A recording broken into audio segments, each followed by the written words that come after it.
Hello 10th class Sanskrit की कक्षा में आपका स्वागत है। Good morning. आशा है आप सब कुशल होंगे। बच्चों, अब तक पिछले वीडियो में मैंने आपको संस्कृत नाटक कथा कौमुदी से 2 पाठ आपको मैंने पढ़ाए।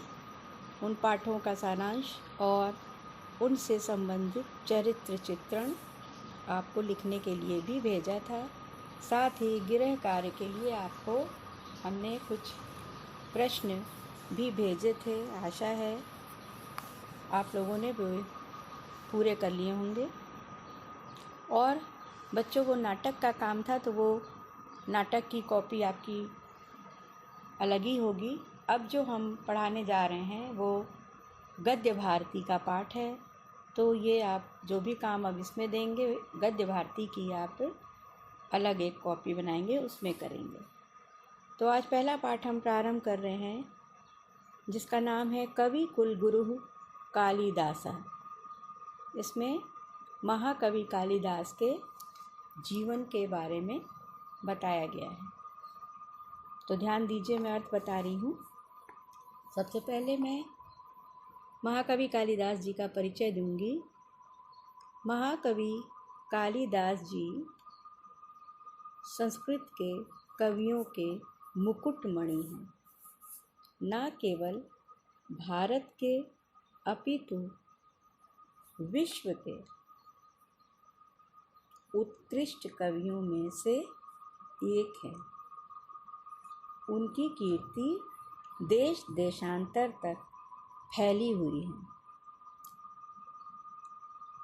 वे अपनी कृतियों से संस्कृत भाषा को अलंकृत करते हुए केवल भारतीय ही नहीं किंतु विश्व कवि के रूप में प्रसिद्ध हैं।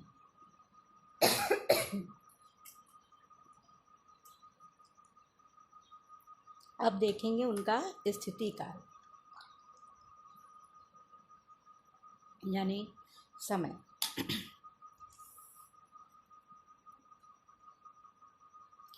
कवि शिरोमणि कालिदास जी के विषय में सभी विद्वानों का ज्ञान जो है वो अपूर्ण, यानी कोई भी उनके स्थिति काल के विषय में स्पष्ट नहीं जानता है। सभी विद्वान एवं अति प्रसिद्ध जनश्रुति उन्हें सम्राट विक्रमादित्य के सभा रत्नों में से एक मानते हैं। सम्राट विक्रमादित्य का स्थिति काल जो था वो भी संदेह के घेरे में है। वो भी स्पष्ट नहीं है कि उनका स्थिति काल कब था।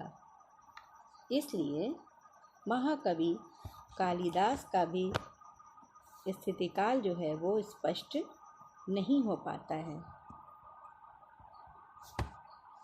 वो भी संदेह के घेरे में ही बना हुआ है। लेकिन विक्रमादित्य का स्थिति काल ऐसा मानते हैं कि ईसवी सन से पूर्व का ही था। इसलिए कालिदास का भी जन्म जो है ईसवी सन से पूर्व का ही होगा। ऐसा मानते हैं कि वो भी ईसवी सन से पूर्व ही उत्पन्न हुए। फिर है वंश। कालिदास के स्थिति काल की ही तरह इनका वंश भी स्पष्ट नहीं होता है। अपनी कृतियों में वर्णाश्रम धर्म का उल्लेख करने के कारण इन्हें ब्राह्मण मानते हैं। साथ ही ये शिव के भी परम भक्त थे। अब है इनका निवास स्थान। तो इनका अभी स्थिति काल जब नहीं स्पष्ट हो पाया, वंश भी स्पष्ट नहीं है, तो फिर निवास स्थान भी इसी तरह से संदेह के ही घेरे में है। क्योंकि इनको जो विद्वान हैं वो महाकवि कालिदास को अपने अपने राज्य का बताते हैं। कोई विद्वान इनको कश्मीर का कहता है, कोई इनको बंगाल का कहता है, कोई इनको उज्जैन का कहता है। तो इस तरह से ये भी भ्रम है कि कौन सा इनका निवास स्थान था। क्योंकि इतने प्रसिद्ध हैं, महाकवि हैं, इसलिए विद्वान सभी इनको अपने ही अपने राज्य का बताना चाहते हैं। लेकिन इन्होंने अपनी एक काव्य मेघदूतम में उज्जैनी का ज़्यादा वर्णन किया है। इस कारण ऐसा मानते हैं कि शायद ये उज्जैनी के ही रहे होंगे, लेकिन फिर भी ऐसा कोई प्रमाण नहीं मिलता। इसलिए विद्वानों में बड़ा मतभेद है और इसलिए सभी इनको अपने अपने जगह का, स्थान का बताते हैं। अब देखेंगे इनकी रचनाएं। महाकवि कालिदास ने रघुवंशम और कुमार संभवम ये दो महाकाव्य रचे। इसके अलावा अभिज्ञान शाकुंतलम और मालविकाग्निमित्रम तथा विक्रमोर्वशीयम। तो अभिज्ञान शाकुंतलम और मालविकाग्निमित्रम ये तो इनके दो नाटक हुए, और साथ ही अभी बताया मैंने विक्रमोर्वशीयम भी इनका नाटक है। तथा मेघदूतम और ऋतु संहार नामक इन्होंने दो गीत काव्यों की भी रचना की है, या खंड काव्य भी कह सकते हैं।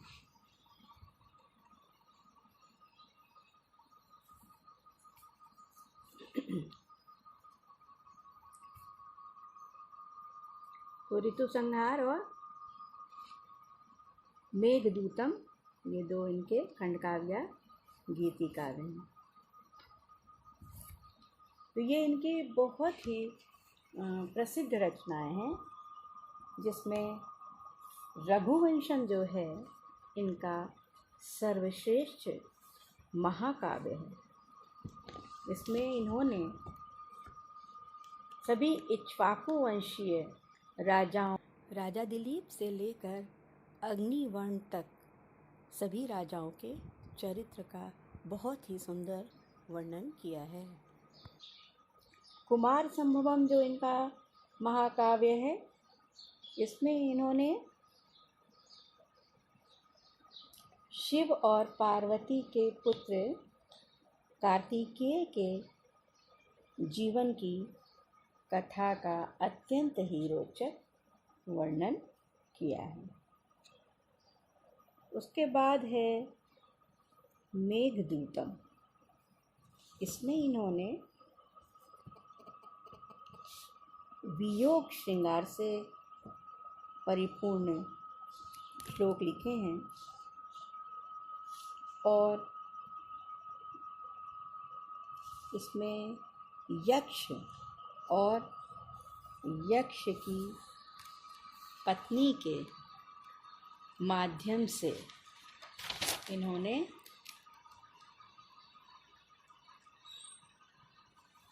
विरह की या वियोग की जो स्वाभाविक दशा होती है उसका बड़ा ही सुंदर चित्रण किया। उसके बाद है ऋतु संहार। ये भी इनका खंडकाव्य या गीति काव्य है। ऋतु संहार इनकी ऋतु वर्णनात्मक गीति काव्य है। इसमें इन्होंने 6 ऋतुओं का बड़ा ही सूक्ष्म तथा मानवीय पक्षों पर आधारित सुंदर वर्णन किया है। अब है मालविकाग्निमित्रम। इस नाटक में, ये नाटक है, इस नाटक में इन्होंने अग्निमित्र और मालविका के मार्मिक प्रेम प्रसंग को अत्यंत ही रमणीय ढंग से चित्रित किया है। तो ये मालविकाग्निमित्रम नाटक था जिसमें इन्होंने प्रेम कथा का वर्णन किया है। उसी प्रकार से दूसरी इनकी नाटक पुस्तक है विक्रमोर्वशीयम। इस नाटक में इन्होंने पुरूरवा और उर्वशी के प्रेम की कथा को बहुत ही प्रभावशाली शैली में प्रस्तुत किया है। अत्यंत ही स्वाभाविक वर्णन किया है। तीसरी इनकी नाटक की पुस्तक है अभिज्ञान शाकुंतलम। ये इनकी सर्वश्रेष्ठ नाट्य रचना है। इसमें इन्होंने विश्वामित्र और मेनका से उत्पन्न तथा महर्षि कण्व द्वारा पालिता पुत्री शकुंतला और हस्तिनापुर के राजा दुष्यंत के प्रेम को इन्होंने गंधर्व विवाह के रूप में स्वीकार करके पूर्णता प्रदान की है। तो बड़ा ही सुंदर इन्होंने अभिज्ञान शाकुंतल में वर्णन किया है। साथ ही साथ अभिज्ञान शाकुंतल में इनका प्रकृति चित्रण भी अनुपम है। प्रकृति का मानवीयकरण इन्होंने किया है इसमें। तो इस प्रकार से हम देखते हैं कि महाकवि कालिदास की रचनाओं में हमें काव्योचित गुणों का संग्रह मिलता है तथा भारतीय जीवन पद्धति का भी चित्रण स्पष्ट रूप से दिखाई देता है। इसलिए इनके लिए इस प्रकार कहा गया है। कवियों की गणना के प्रसंग में अर्थात गिनती के प्रसंग में कालिदास का नाम कनिष्ठिका अर्थात जो सबसे छोटी उंगली है, कानी उंगली जिसे कहते हो आप लोग, उस पर रखा गया है। मतलब सबसे प्रथम नाम दिया गया है। जैसे अगर पहला नंबर आता है तो सबसे पहले कनिष्ठिका उंगली को उठाते हैं। तो इस तरह सर्वश्रेष्ठ और सबसे प्रथम, सबसे पहले इनका नाम लिया गया अर्थात कनिष्ठिका पर रखा गया। और आज तक इनके समान दूसरा कवि न होने के कारण जो दूसरी उंगली है अनामिका, उसका नाम अनामिका ही यथार्थ हो गया। अनामिका मतलब बिना नाम वाली। जो छोटी उंगली के बगल में उंगली है, बीच उंगली के पास में, आप उसको अनामिका कहते हो ना, रिंग फिंगर भी जिसको कहते हो, अंगूठी पहनते हो, वो अनामिका।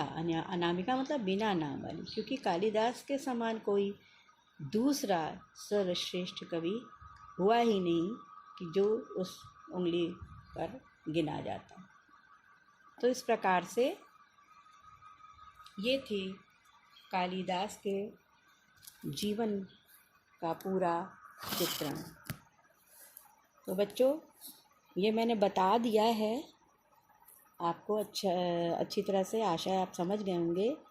लेकिन मैं ये पूरा अर्थ आपको PDF में भी लिखित रूप से भेज रही हूँ, ताकि आप उसको अपनी कॉपी में अच्छी तरह संदर्भ और प्रसंग के साथ में और व्याख्या लिख करके पूरा हिंदी अनुवाद आप लिख लीजिएगा, क्योंकि बाद में आपके पढ़ने के लिए ये उत्तम रहेगा।